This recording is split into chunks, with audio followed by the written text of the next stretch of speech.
أعوذ بالله من الشيطان الرجيم بسم الله الرحمن الرحيم। সম্মানিত ভিউয়ার্স, আমরা আমাদের প্রাত্যহিক চলাচলের ক্ষেত্রে আমরা মানুষকে সমর্থন করে থাকি, সুপারিশ করে থাকি কোনো কাজের, কোনো বিষয়ের। তো সেক্ষেত্রে আমাদের একটা খুবই গুরুত্বপূর্ণ বিষয়ে মনোযোগ রাখা উচিত, সচেতন থাকা উচিত যে আমার সুপারিশ বা সমর্থন দ্বারা কোনো কাজ যদি হয়ে থাকে, সেই কাজটি যদি ভালো হয়, তাহলে সেই ভালো কাজের ফলাফল, ভালো কাজের যে নেকি বা সওয়াব আমরা পেতে থাকবো। আবার যদি সেই কাজটি যদি মন্দ হয়, তাহলে সেটার যে গুনাহ, সেটাও কিন্তু আমাদের অ্যাকাউন্টে জমা হতে থাকবে।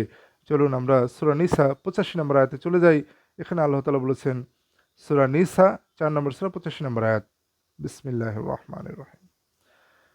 মান ইয়াশফা' শাফা'আতান হাসানাতান ইয়াকুল লাহু নাসিবুম মিনহা ওয়া মান ইয়াশফা' শাফা'আতান সাইয়্যাতান ইয়াকুল লাহু কিফলুম মিনহা ওয়া কানাল্লাহু আলা কুল্লি শাইইন মুকিতা।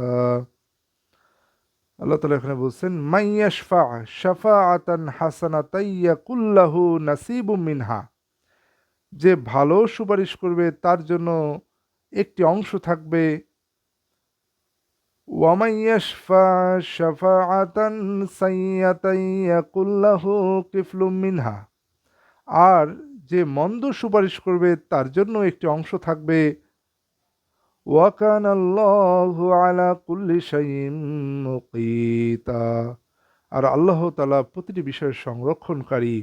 তাহলে এখানে আল্লাহ তাআলা বলছেন সূরা নিসা 85 নম্বর আয়াতে, যে ভালো সুপারিশ করবে সেই কাজের একটি অংশ তার মধ্যে থাকবে, তার কাছে থাকবে, এবং যে মন্দ সুপারিশ করবে তার জন্য তার একটি অংশ থাকবে। আর আল্লাহ প্রত্যেকটি বিষয়ের সংরক্ষণকারী। তাহলে আমরা এই আয়াতটি তেলাওয়াত করব, আর এই বিষয়টি নিয়ে সচেতন থাকব। আমাদের সুপারিশ বা সমর্থন করার ক্ষেত্রে আমরা বিচার করে দেখব কোনটি ভালো আর কোনটি মন্দ।